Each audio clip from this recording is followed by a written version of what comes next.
팩트 플리스라는 책을 보니까요, 4장에 공포 본능이라는 장에서 이런 얘기를 합니다.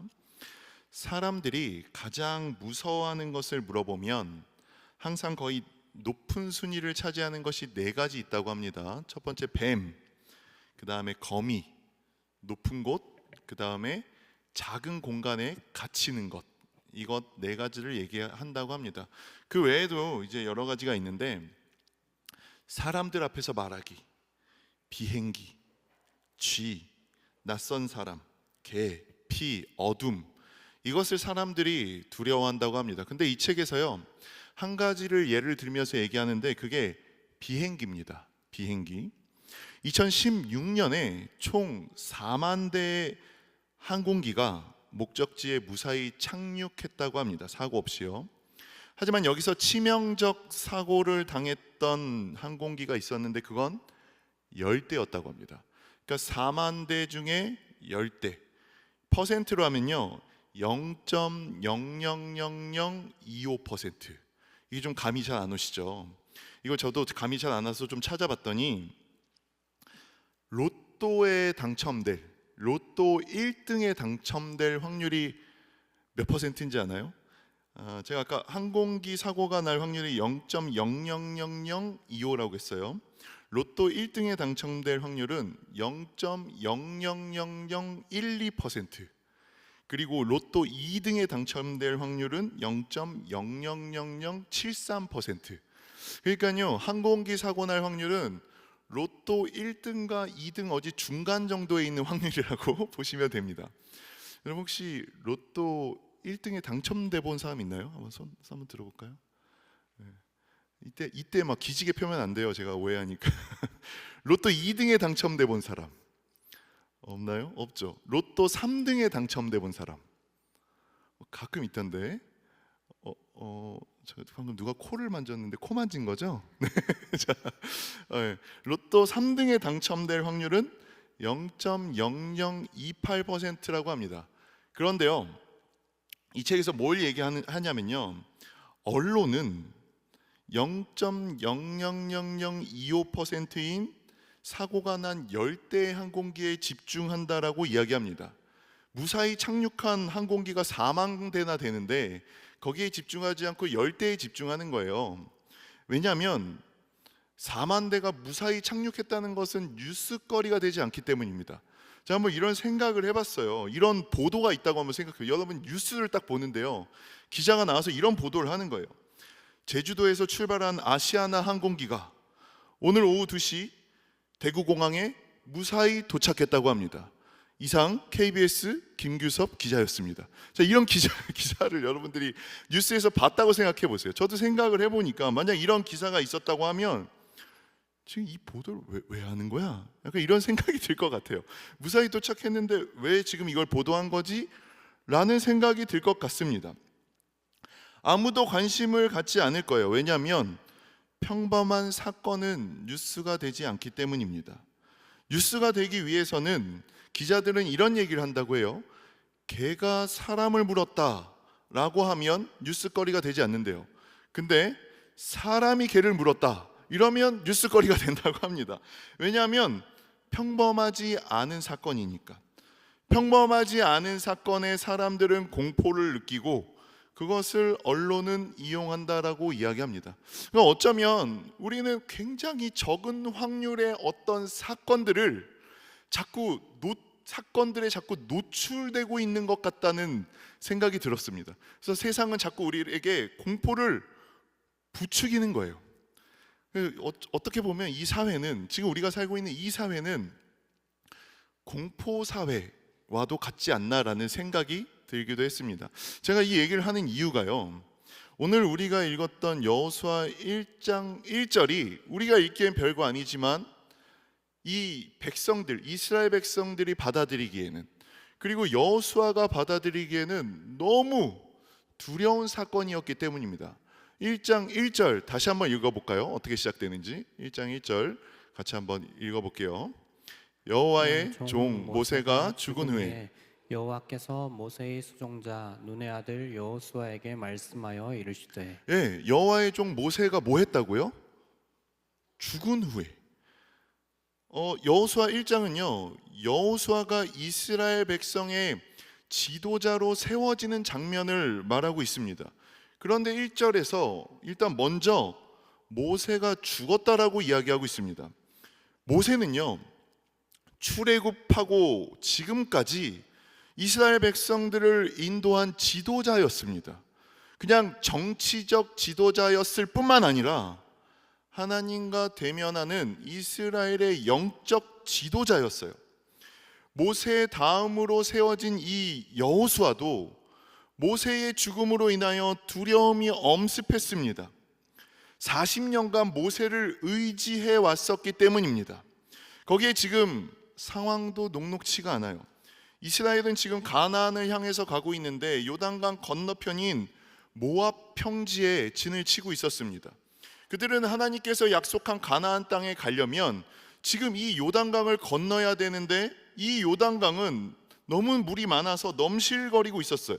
도저히 건널 수 있는 상황이 아니었습니다. 그리고 그 건너편에는 가나안, 그들과 전쟁을 해서 이겨야 할 가나안 땅이 있었습니다. 근데 그 중에서는 또 난공불락의 성인 여리고 성이 있었습니다. 더 나아가서 가나안 땅에는 아낙 자손이라 불리는 거인들이 살고 있었습니다. 키가 큰 장대한 거인들이 살고 있었다고요. 이런 상황 속에서, 그리고 이러한 세상을 바라볼 때 여호수아도 성경에서 직접적으로 여호수아가 두려워했다고 하고 있진 않지만 여호수아도 정황상, 성경의 문맥상 두려움을 느끼고 있었습니다.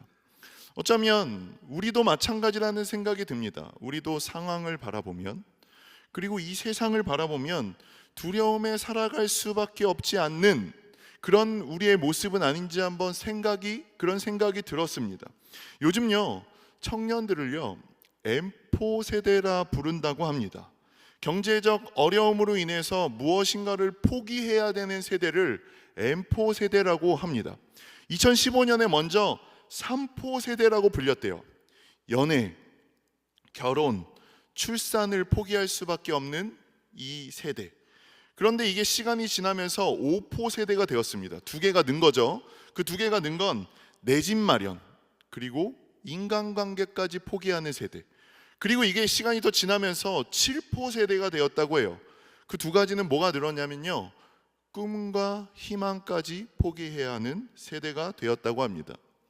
이런 M4 세대로 살고 있는 우리 청년들 가운데도 여호수아가 느꼈던 이러한 세상에 대한 두려움, 상황에 대한 두려움, 이스라엘 백성들이 느낄 수밖에 없었던 이런 두려움이 있을 수밖에 없겠다는 생각이 들었습니다.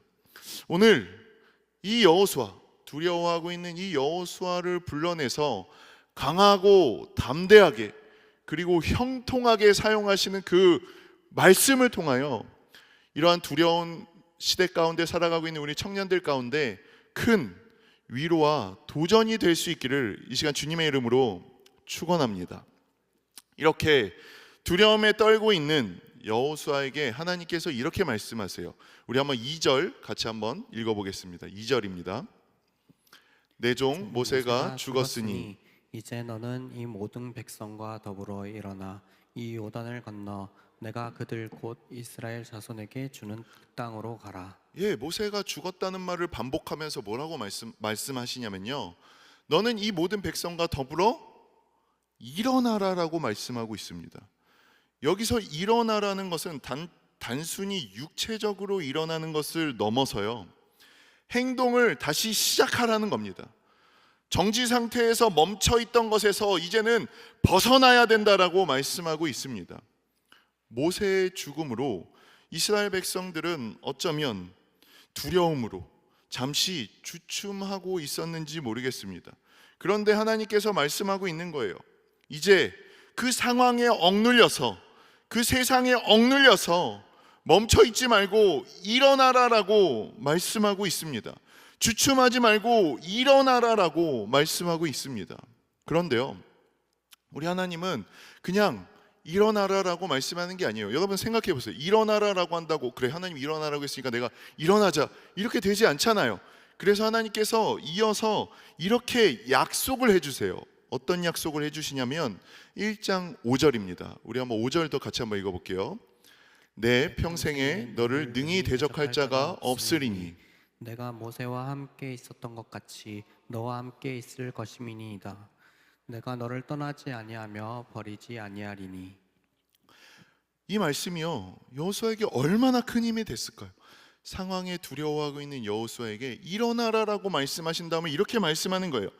내 평생에 너를 대적할 자가 없을 것이고 모세와 함께 했던 것처럼 너와도 함께 있을 것이고 내가 너를 떠나지 아니하며 버리지 아니할 것이다. 두려움에 떨고 있는 여호수아에게 이 말씀이 얼마나 큰 힘이 되었을까요? 여러분, 세상 사람들은요 계속해서 안 된다고 말합니다. 그리고 세상은 안 된다고 말합니다. 우리가 굉장히 작은 확률로 언론에서 노출하면서 우리에게 두려움을 주듯이 세상은 계속해서 작은 확률에 안 되는 것도 안 된다라고 말합니다. 경제가 좋지 않아서, 정치가 불안정해서, 부동산이 불안정해서, 취업 시장이 얼어붙어서 안 된다고 합니다. 요즘엔 더 나아가서 AI를 얘기하면서 AI로 인해서 우리의 취업 시장이 위협받고 있다고, AI로 인해서 우리는 더 두려워할 수밖에 없는 세상이라고 세상은 계속해서, 사람들은 계속해서 이렇게 말합니다. 안 된다고. 그런데요, 여호수아에게도 어쩌면 누군가 그렇게 말했을지 몰라요. 안 된다고. 이제 모세가 죽었으니까 다 끝났다고. 우린 이제 안 된다고, 망했다고. 그런데요, 하나님은 이렇게 말씀하시는 거예요. 내가 너와 함께 하겠다고. 내가 너를 떠나지 아니하고 버리지 아니할 테니 두려워하지 말라고. 내가 하겠다고 말씀하시는 거예요. 두려워하지 말라고.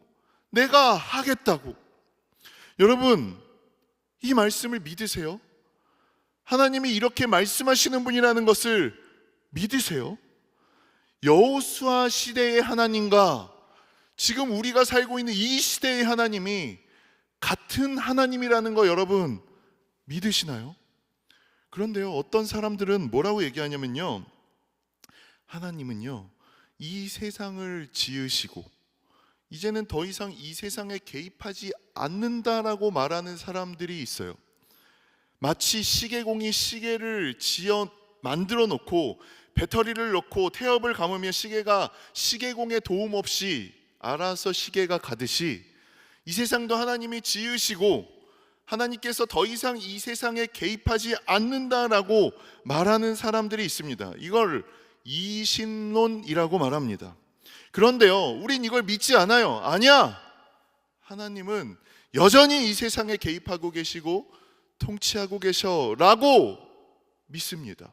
그렇게 말합니다. 그런데 어쩌면 우리가 살아가고 있는 모습을 보면 마치 우리도 하나님께서 이제는 더 이상 이 세상에 개입하지 않는 것처럼 생각하고 있진 않은지, 그렇게 살아가고 있지는 않은지, 두려움에 빠져서 아무것도 하지 못하고 앞으로 걸어 나가고 있지 못한 거는 아닌지, 어쩌면 우리의 모습이 그런 건 아닌지라는 생각이 들었습니다.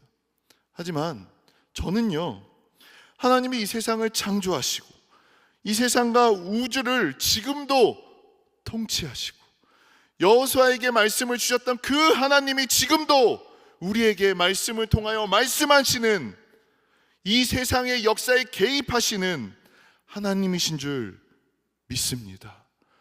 여호수아의 때와의 하나님과 지금의 하나님은 동일하세요. 여러분, 하나님을 믿으신다면 세상 상황 가운데 세상의 말에, 세상의 정보에 위축되지 마세요. 하나님의 말씀에 귀 기울이세요. 여호수아에게 말씀하신 그 하나님께서 여러분에게도 동일하게 말씀하세요. 내가 너와 함께 하겠다고, 너를 떠나지 않겠다고, 너를 버려두지 않겠다고, 내가 할 테니 너는 강하고 담대하라고 말씀하십니다. 3절에 하나님은 이제 그것을 네가 믿는다면 그 믿음에 도약이 있어야 된다라고 말씀하세요.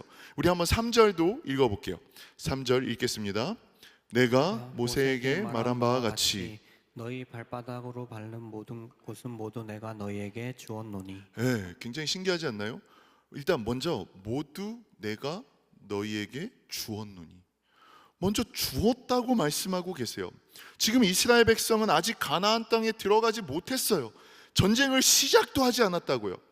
하지만 하나님은 이미 너희에게 가나안 땅을 주었다라고 말씀하고 있습니다. 우리가요, 성경을 읽을 때 늘 시간 개념에서 이것을 이해해야 돼요. 성경의 시간 개념은 늘 이렇게 말하고 있어요. 뭐냐면 이미와 아직입니다. 이미와 아직. 이미 하나님이 주셨지만, 이미 승리하였지만 아직은 완성되지 않은, 그러니까 이미 하나님께서 가나안 땅을 주신 거예요. 그런데 아직은 완성되지 않은 거죠. 예수님께서 이 땅에 오셨잖아요. 그리고 예수님께서 십자가에 죽으셨잖아요. 그분이 부활하시고 승천하셨잖아요. 그분이 이미 하나님의 나라를 승리하심으로 인하여 쟁취하셨어요. 그래서 그것을 믿음으로 인하여 이미 얻은 그 천국, 그 하나님의 나라를 우리가 그 예수님을 믿음으로 말미암아 이미 그 하나님의 나라를 우리가 받게 되는 거예요. 여러분들이 어쨌든 믿으신다면 여러분들은 결국 천국에 가게 되어 있습니다. 왜냐하면 이미 이기셨기 때문에. 그런데 우린 이게 잘 확신이 안 되죠. 자꾸 넘어지기도 하고 의심도 들기도 하죠. 왜냐하면 아직 완성되지 않았기 때문에. 그러니까 성경에서 말하는 시간표는 늘 이겁니다. 이미 승리하여 완성되었지만 아직 완성되지 않은, 이것을 계속해서 얘기하고 있습니다. 지금 여호수아에게도 이걸 말씀하고 있는 거예요. 이미 가나안 땅을 주셨어요. 승리는 이미 확정되어 있습니다. 하지만 완성되어 있지 않기 때문에 이제 싸워야 됩니다. 전쟁을 해야 됩니다. 그러니까요, 여호수아는요, 이스라엘 백성은요, 승리할지 아닐지를 두고 싸우는 게 아니에요. 이미 확보된 그 승리를 확인하러 가는 겁니다. 여러분, 이것을 믿나요? 이스라엘 백성들이 이것을 믿었다면 그것을 증명해야 했습니다. 내가 그것을 믿는다면, 이미 하나님께서 주신 그것을 믿는다면 이스라엘 백성들도 증명해야 했어요. 하나님께서 그걸 어떻게 증명하라고 말씀하고 있냐면요, 우리가 읽었던 3절에서 발바닥으로 밟는 곳을 주겠다라고 말씀합니다. 어떻게 증명하라고 말씀하시는 거냐면요, 내가 너에게 준 땅을 밟으면 주겠다는 겁니다. 줄 테니 밟아라가 아니라 밟으면 주겠다는 겁니다. 여호수아 3장을 보면요, 이 예시가 나오는데 그게 뭐냐면 이제 요단강을 건너야 돼요. 요단강을 건너야 되는데 이미 요단강에는 물이 찰랑찰랑거리고 있었단 말입니다. 그런데 그 제사장들에게 이렇게 말씀하세요. 여호수아 3장 15절 16절 한번 볼까요? 이것도 한번 같이 한번 읽어볼게요. 요단이 곡식 거두는 시기에는 항상 언덕에 넘치더라. 궤를 맨 자들이 요단에 이르며 궤를 맨 제사장들의 발이 물가에 잠기자 곧 위에서부터 흘러내리던 물이 그쳐서. 예, 제사장들의 발이 물에 잠기자 상류에서 흘러오던 물이 멈추고 그 백성이 요단강을 건널 수 있게 되었습니다. 그러니까요, 제사장들이 물이 멈춘 것을 보고 밟은 게 아니라 제사장들이 물이 찰랑거렸지만 그것을 밟자 물이 멈추게 된 겁니다. 이런 믿음의 도약이 필요해요. 밟자, 우리가 움직이자, 믿음을 통해서 하나님께서 말씀하신 그 일을 해내자. 하나님의 역사가, 자연을 거스르는 하나님의 역사가 나타나기 시작했습니다.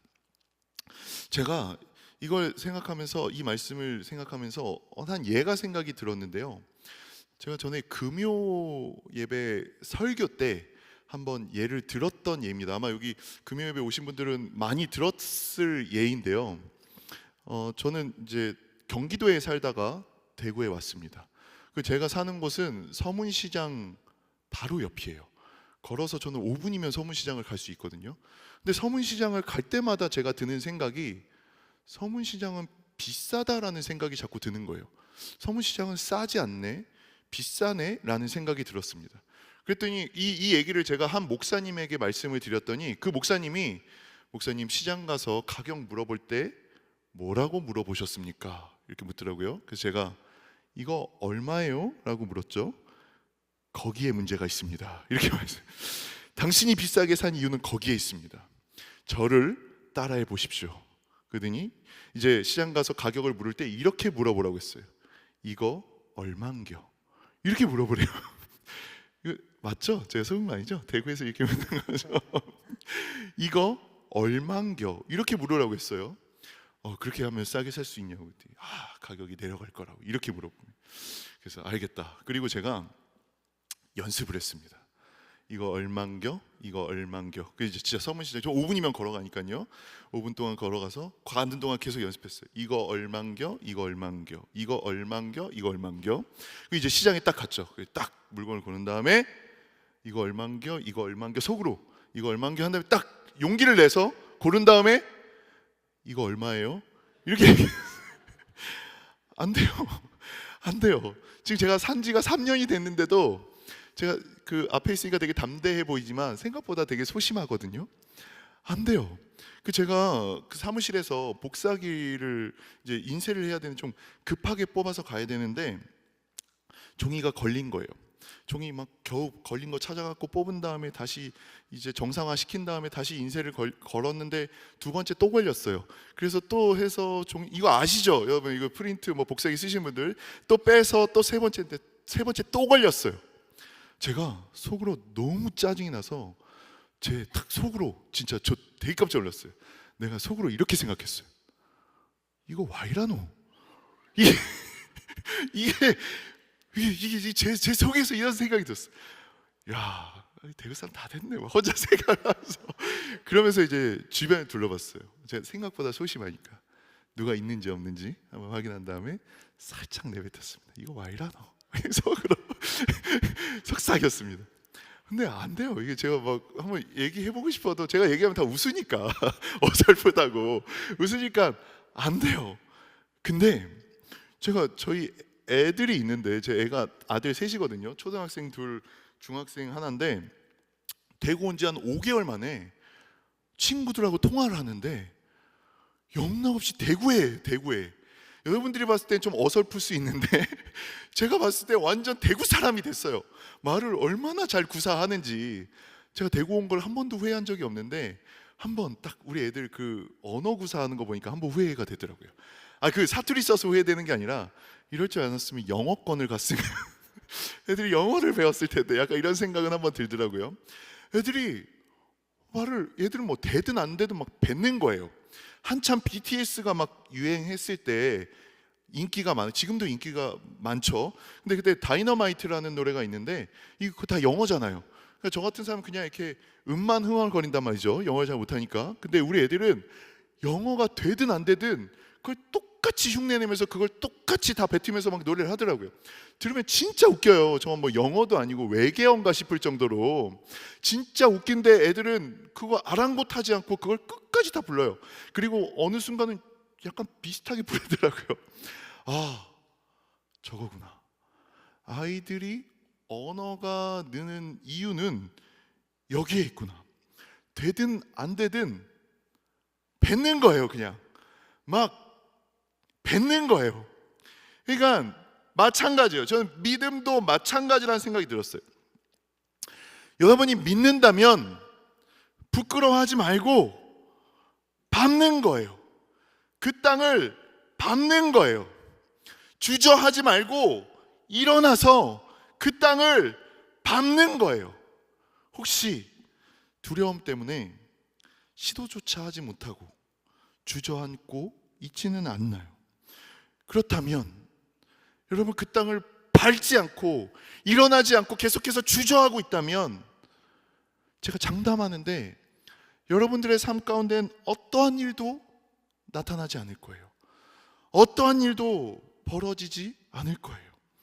요단강가에서요, 기도만 하고 앉아 있어서 요단강이 열려 있지 않았습니다. 믿음의 발을 내디뎠을 때 요단강이 멈추기 시작했어요. 요단강을 건널 수 있게 되었다고요. 기적이 일어나기 시작했다고요. 하나님이 여러분 각자에게 여호수아와 같은 비전을 주실 거예요. 그렇게 주실 줄 저는 믿습니다. 이제 그 비전을 향해서 여러분 일어나세요. 주저앉아 있다면 일어나세요. 믿음의 발을 내디디세요. 한 걸음 앞으로 나아가세요. 언제까지 주저하고 있을 거예요? 제가 유튜브를 보는데, 유튜브 한 짤을 보는데요, 한 강남에 어떤 사업하는 여자분이시래요. 이분은 크리스찬은 아니신 것 같아요. 그런데 이분은 사업해서 성공하셨다는데 이런 인터뷰를 하셨어요. 젊은이들에게 어떤 해주고 싶은 얘기가 없냐 이랬더니 이분이, 여러분 젊었을 땐 얼마든지 망해도 괜찮아요. 도전하세요. 실패하거나 망한다면 여러분 그건 여러분에게 더 큰 자산이 될 거예요. 얼마든지 실패하고 망해도 되니까 도전하세요. 그러면서 이런 말을 했어요.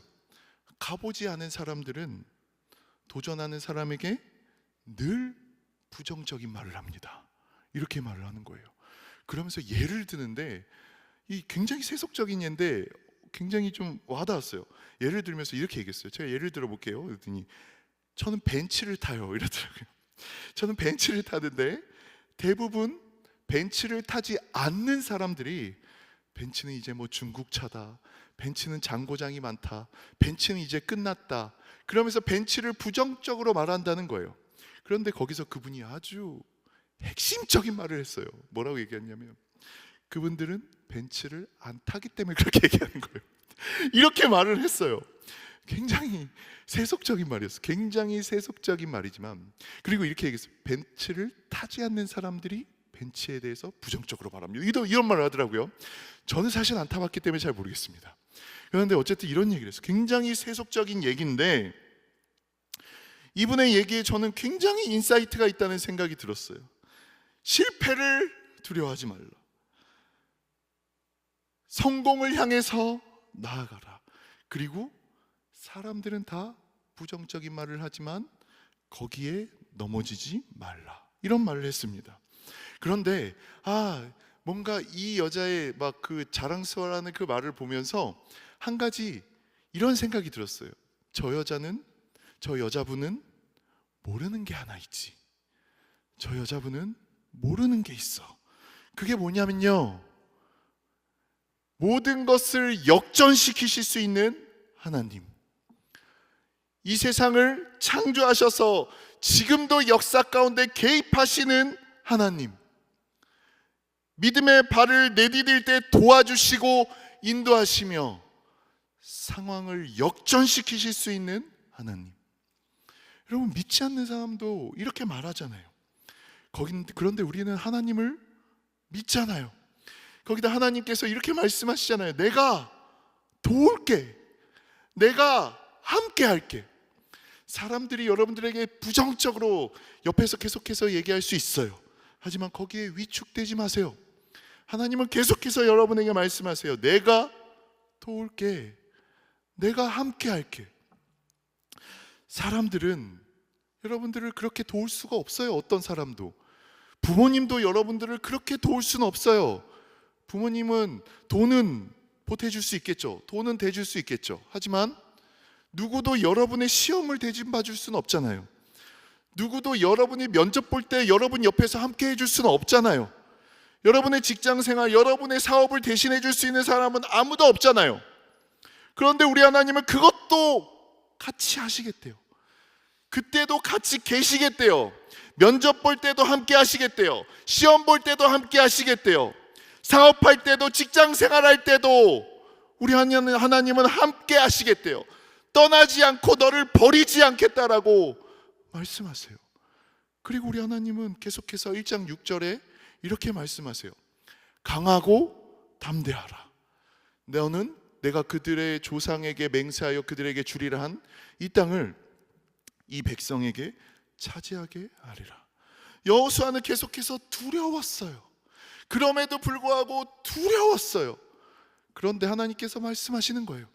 강하고 담대하라. 그리고 나서 뭐라고 얘기하시냐면요, 내가 할게.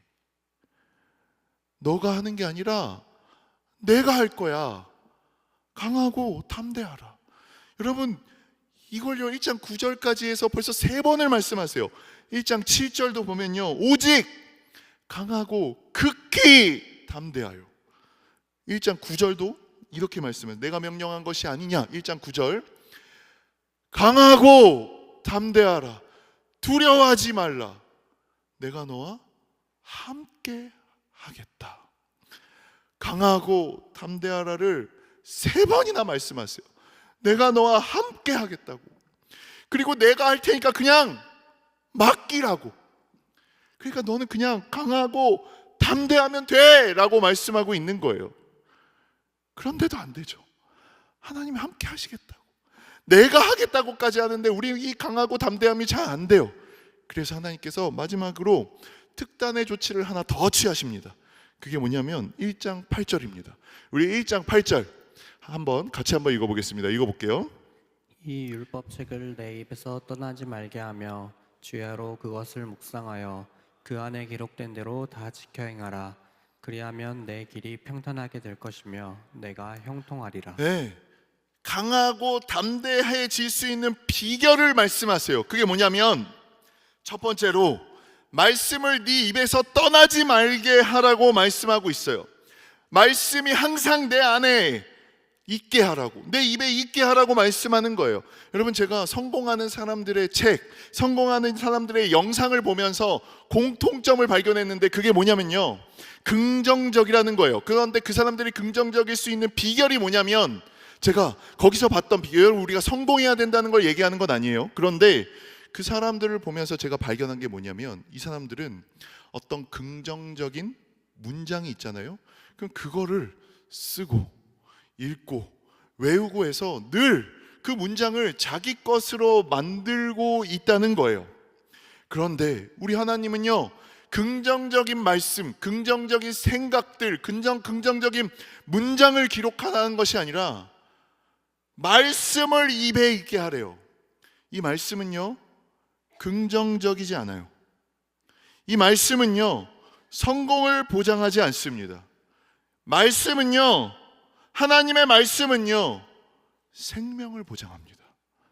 하나님의 말씀은요, 승리를 보장합니다. 우리가 반드시 살게 될 것이고 진정한 행복으로 우리를 인도합니다. 이 말씀을 입에서 떠나지 말게 하래요. 그리고 그것을 주야로 묵상하래요. 묵상은요, 깊이 생각하고 또 곱씹고 또 곱씹고 또 곱씹는 겁니다. 이걸 밤낮 하라는 거예요. 여러분, 세상 사람들은 긍정의 문장을 외우면서도 위로를 받고 성공했다라고 말합니다. 하지만 우리는 진리인 하나님의 말씀이 있잖아요. 이 말씀을 외우고 말씀을 묵상할 때 어떤 일이 생길까요?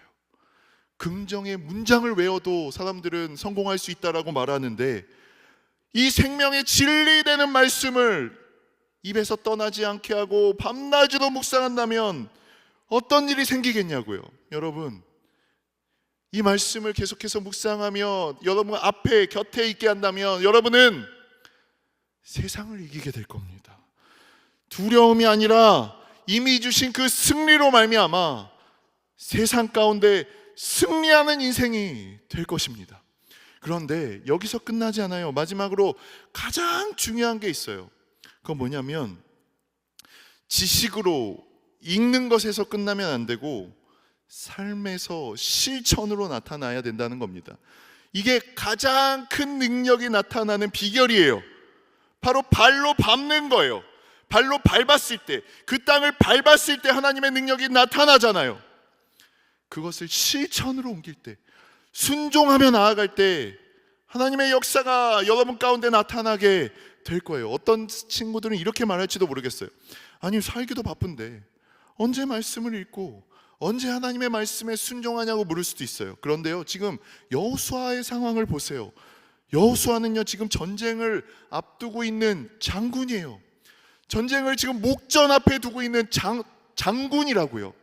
지금 뭘 해야 돼요? 장군이 전술을 짜야 되죠. 병력을 모아야겠죠. 어떻게 하면 전쟁에서 승리할 수 있을까를 생각해도 머리가 아플 지경이었을 거예요. 그런데 그런 전쟁이 임박한 여호수아에게 지금 이렇게 하나님께서 말씀하고 있는 거예요. 전략이 중요한 게 아니라 말씀을 묵상하고 말씀을 네 입에 있게 하고 말씀에 순종하라는 겁니다. 그 말씀에 순종하며 나아갈 때, 거기에 발을 디디며 나아갈 때 너가 형통할 거라고 말하고 있습니다. 네 인생이 형통하실 거라고 말씀하고 있습니다. 여러분, 삶의 형통이 뭔가요? 성경에서 말하는 형통이 뭔가요? 형통은요, 성공을 보장하지 않습니다. 여호수아에게 형통할 거라고 했는데 여호수아는 많은 고난이 있었어요. 여호수아는 실패도 경험했어요. 배신도 경험했어요. 형통하게 하셨던 요셉도 많은 고난이 있었습니다. 형통은요, 고난의 부재를 말하지 않습니다. 성공을 말하지 않아요. 성경에서 말하는 형통은 하나님 뜻 안에서 하나님의 성취를 말합니다. 성경에서의 형통은 하나님의 뜻 안에서 하나님의 성취를 말합니다. 하나님이 우리를 통하여 하나님의 뜻을 성취해 나가는 것, 이것을 성경에선 형통이라고 말하고 있는 겁니다. 이 모든 것을 하는 인생, 하나님께서 어떤 인생을 붙잡고 그 인생에게 말씀하시고 그 인생을 통하여 하나님께서 직접 일하시고 그 인생을 통하여 하나님께서 놀라운 하나님의 일들을 완성시켜 나가는 그 인생이 바로 성경에서는 형통한 인생이라고 말하고 있는 것입니다. 그 형통한 인생에게 나타나는 증상, 두렵지 않습니다. 강하고 담대할 수 있습니다. 왜냐하면 내가 하는 것이 아니기 때문입니다. 제가 이 말씀을 준비하면서 이 마지막 형통, 강하고 담대하고 모든 것을 이루시는 하나님의 인생을 드러내는 그 인생이 형통한 인생이다 라는 것들을 준비하면서 마지막으로 예수님이 떠올랐습니다. 여러분, 성경에서 가장 형통한 인생은 누구십니까? 예수님이시죠. 예수님은 인생을 통하여 하나님의 뜻을 다 이루셨습니다. 십자가에 못 박혀 죽기까지 예수님은 하나님의 뜻을 다 이루셨습니다. 고난 가운데서도 그 뜻을 강하고 담대하게 이루실 수 있었던 이유는 하나님의 뜻에 순종하였고 그 뜻을 이루는 것이 인생의 형통이라는 것을 알았기 때문입니다. 이제 말씀을 맺겠습니다. 이 세상 가운데 여러분은 어떻게 살아가고 있습니까? 나의 생각과 나의 뜻을 쫓아 살아가지만 늘 두려움에 사로잡혀 아무것도 이루지 못하고 세상에 끌려다니며 혹은 거기에 멈춰 있는 인생을 살고 있지는 않습니까? 아니면 하나님의 뜻을 쫓아서 그의 일하심을 믿음으로 말미암아 강하고 담대함으로 세상 가운데 승리하는 형통한 인생을 살아가고 있습니까? 여호수아가 모세를 의지하여서 두려워했던 것처럼 여러분은 무엇인가 다른 것을 의지하며 두려워하고 있지는 않습니까? 오늘 이 시간 내가 두려워하고 있는 것들, 의지하고 있는 것들 내려놓고 나에게 말씀하시는 그 하나님의 말씀 가운데 귀 기울이며 나아갈 수 있는 우리 청년들 되어질 수 있기를 소망합니다. 바쁠수록 하나님의 말씀에 더 집중하며 나아갈 때 그 말씀에 능력이 있어서 여러분들의 삶 가운데 형통케 되는 역사가 나타날 줄 믿습니다. 이제 또 연말입니다. 우리 또 내년에 함께 일할 일꾼들을 찾고 있습니다. 하나님의 사역 제안이 여러분들에게 아마 이제 많이 있을 것인데 또 그 안에서 두려워하지 마시고 하나님의 뜻이 어디에 있는가를 하나님 앞에 기도하며 하나님 앞에 형통한 인생들로 세워지는 우리 청년들이 되어질 수 있기를 이 시간 주님의 이름으로 축원합니다.